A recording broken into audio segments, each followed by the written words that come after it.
employees feel that if the company does not offer well-being benefits, they would think about or actively change jobs. It's 86. Wait, so you're telling me that 86% of people would consider switching jobs in Consider. the company. And once the movement starts, it's very difficult to stop because everybody feels better. You see people change their lives and fix. But it is important to have. Welcome to the podcast, where we introduce you to incredible humans who share their journeys with the mission to inspire you to harness your own inner tenacity to drive your life and career forward. And now, your host, Adam Posner.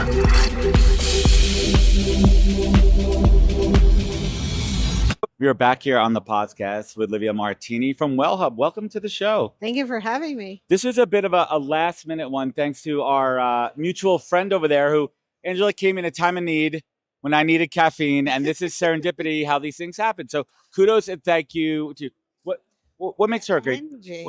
what makes Angie a great teammate? Well, this is the one thing. What we do is we take care of people's wellness. So what she did is live the mission and took care of your wellness. I love it. Yeah. Tell us a little bit more about Wellhub. So Wellhub is a well-being platform. Okay. We serve companies who are looking for ways to get their employee-based wellness up. So through our app, employees have access to, 100,000 plus partners in the wellness space, from gym studios, personal trainers, apps, and then in all aspects of well-being. So nutrition, sleep, physical health, mental health.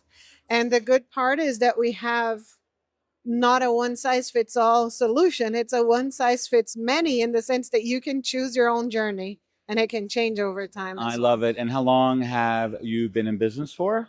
Wellhub is 16 years old.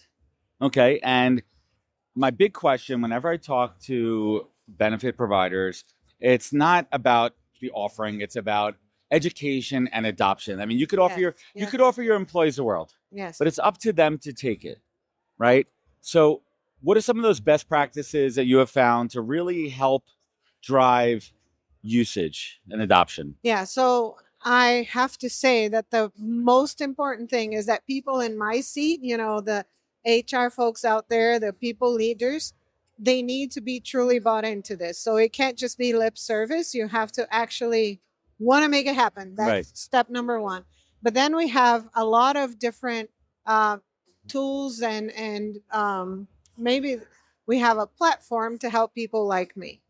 But the beauty of the product also is through just engaging folks around you, this creates a movement within the company. So you can do team building together at a pickleball tournament. Right. for Let's get example. everybody involved. Let's do wellness together. Yes. And once the movement starts, it's very difficult to stop because everybody feels better. You see people change their lives and fix. Maybe somebody has a bad knee or somebody wants to build muscle mass, and you can see that happening and the movement just takes over. But it is important to have the right level of communication. People need to know what the benefit is. And on our end, we also make it easy for you to sign up. So it's not Okay. a cumbersome process.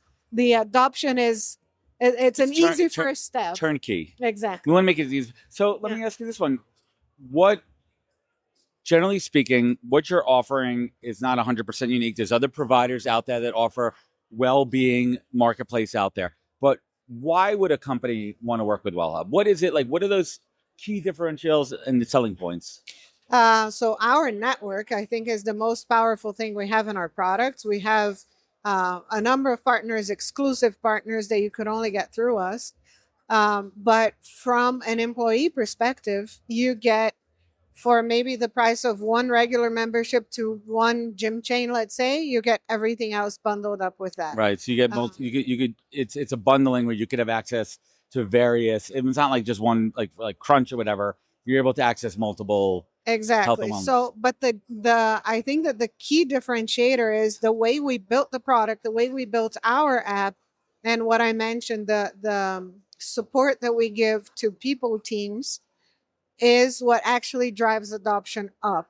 So even if you have just a gym membership program, for example, the adoption is around 5%. Okay. Our adoption is much more in the 40s to 50%. The churn is low. Once people start using it and seeing the difference, they never go back. They never go back. And I think when we talk a lot about ancillary benefits, from your position, how important in the candidate attraction process how much do candidates care about having benefits aside from medical, dental, and vision? So when we look at total comp. Yes, we were talking about numbers. I'm going to give you just one number. We do a survey every year, and the first year it was very surprising to me, and this gets bigger and worse every year, I would say. But employees feel that if the company does not offer well-being benefits, they would think about or actively change jobs. And that number, Wow. I'm going to give you a guess. I'm waiting for it. Yeah. You want me to guess? 27%. Okay, it's 86. Wait, so you're telling me that 86% of people would consider switching jobs if the company. No, but actively said that they would switch jobs if the company. It's a big number, and it's growing over time. If you're in recruiting, you already know that sourcing eats up way more of your day than it should. That's why I use Pin. Instead of writing Boolean searches and tweaking filters, you just describe what you're looking for and who you're looking for in plain English. I could type something like software engineer at Series A startup with 0 to 1 product experience, and Pin will surface a relevant shortlist right away. No guessing, no wasted time. It turns hours of sourcing into seconds. So book a demo today and see for yourself. Visit pin.com/demo. Tell them Adam sent you.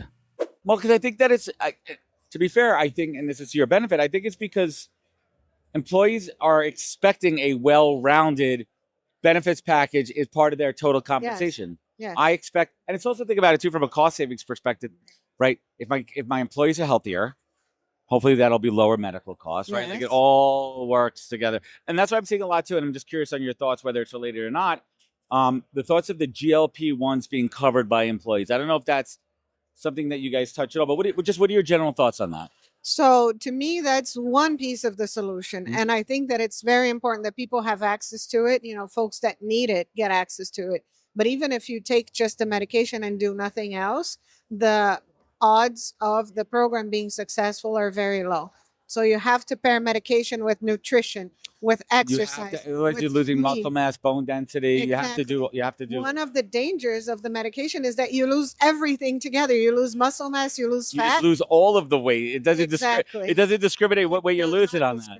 It just makes your body burn energy in a different way, and everything goes. So the sustainability of this, and we also hear a lot about the after you stop taking the medication, you bounce right back. Oh my God, the bounce back. I've seen that with friends. Yes. And so it is important that you change your lifestyle, that you change how you're living your life. And I don't know if you track your sleep, but I do. I don't track it because it would be a nightmare. Okay. Especially when I've been in Vegas for the last 9 nights. Well, that's true. I think my sleep tracker app would punch me in the face and say, go to bed. Yes. It would be red and beeping. It would be off the charts. Yeah. But I track my weight and I track my sleep. If I don't sleep well for 2-3 days, my weight goes up. It doesn't matter what I do. So it has to be an all-encompassing solution and how you look at it. Right. So let's talk a little bit about this conference.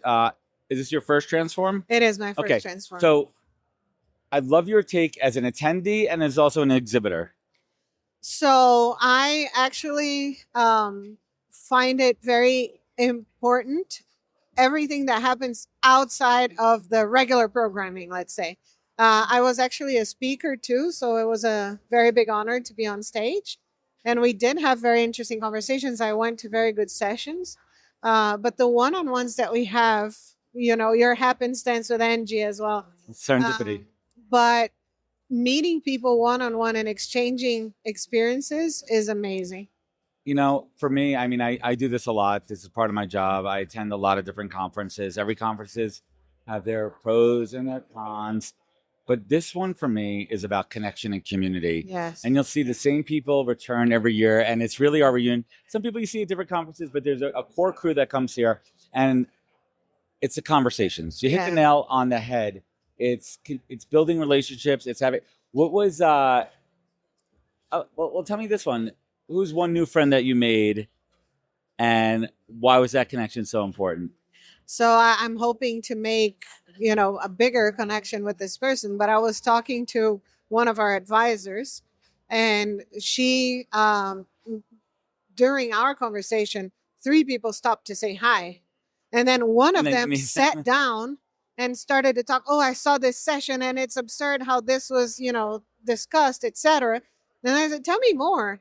And then we started to have the best conversation about AI wow. adoption and change management. So I told her, can we beep We connect. the badge, and then can we talk more later because I have to Fantastic. go. But this to me was the best experience. I love it. That's what it's all about, right? Yes. So let's talk about AI for a quick second. How have you incorporated AI into your platform? So on our platform, we have several different things going on at the same time. We have an AI coach. We have recommendations and things that we're doing on the product side. We're also doing things very exciting on the selling side. Interesting. Because we serve from companies that have 10 employees to maybe over 100,000 employees, Right. and in multiple countries. Different scales. So we're trying to make sure that it's very easy for you to understand what we do, how we do, answer your questions, etc. So we're doing that with AI as well.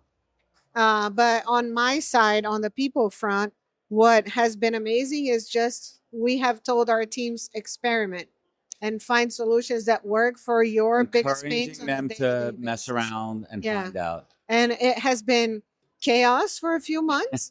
And now we're getting to that point where, we're sharing best practices. We're finding what works for us. And sometimes there is one solution that solves 15 problems. So we're working a lot on that, best practice sharing. How do we learn from each other? Because also, maybe you have inferred from before, but I think that we learn best from other people. Absolutely. So we just exchange information, experience. Be open.